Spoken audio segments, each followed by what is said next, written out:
Olá, que bom ter você aqui comigo. Senta e relaxa um pouco.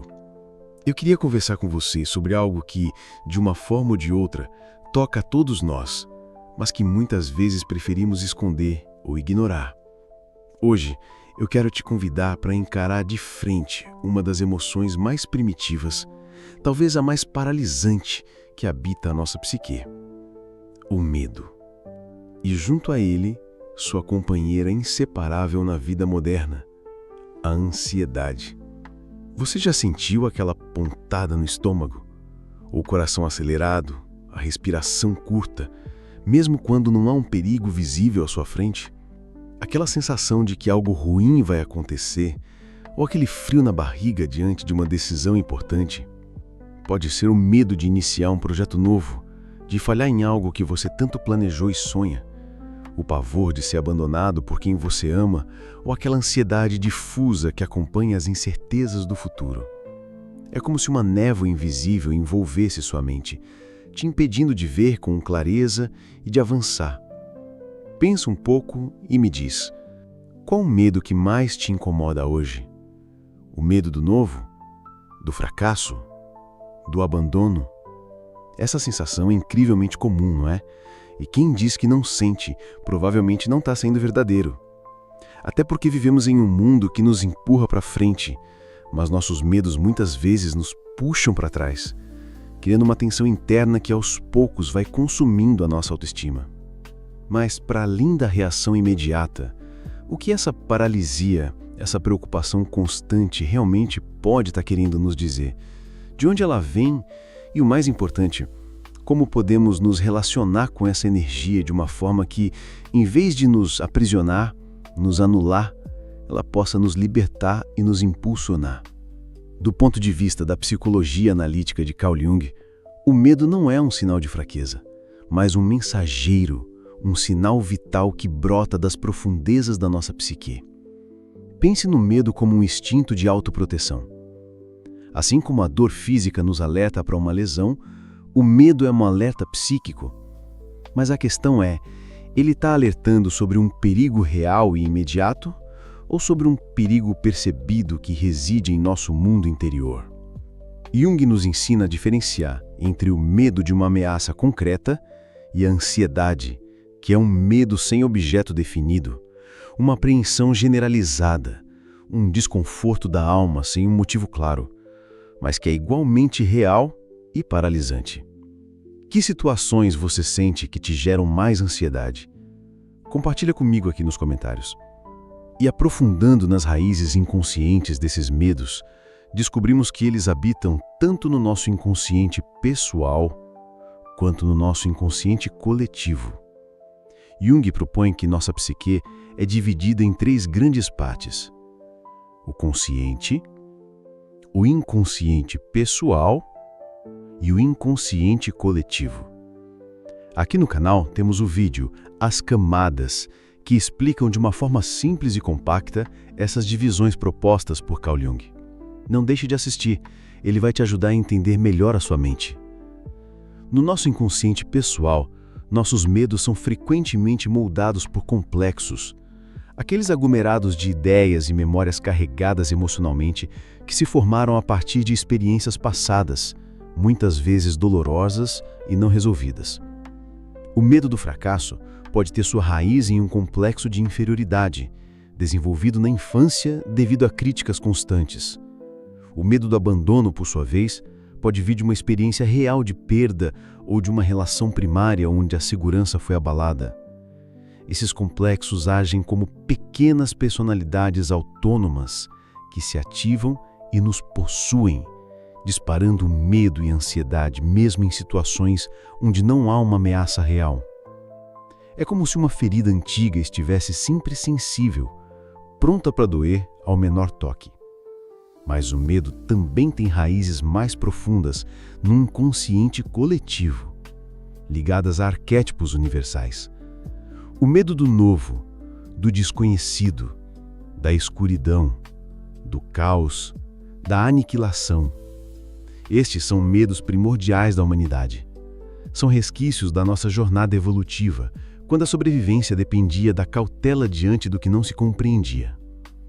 É o medo que acompanha o encontro com o luminoso, aquela experiência avassaladora de mistério e poder que pode ser tanto fascinante quanto aterrorizante. O medo de perder o controle, de enlouquecer, de não ser o suficiente, podem ser ecos desses medos arquetípicos onde o ego se sente insignificante diante da vastidão e da potência do inconsciente. E claro, o medo tem uma relação íntima com a nossa sombra. Aquilo que tememos em nós mesmos, nossa própria agressividade, nossa vulnerabilidade, nossa capacidade de falhar ou de amar, é frequentemente reprimido para a sombra. Quando esses conteúdos sombrios batem à porta da consciência, eles podem emergir disfarçados de medos e ansiedade difusos ou serem projetados em outras pessoas ou situações, fazendo com que as percebamos como ameaçadoras, quando a real ameaça pode estar em nosso próprio mundo interior não integrado. E agora? O ponto alto. Mas então, como podemos nos equilibrar diante desses medos e ansiedades? Como transformar o medo de um sentimento que paralisa em um catalisador de crescimento interno?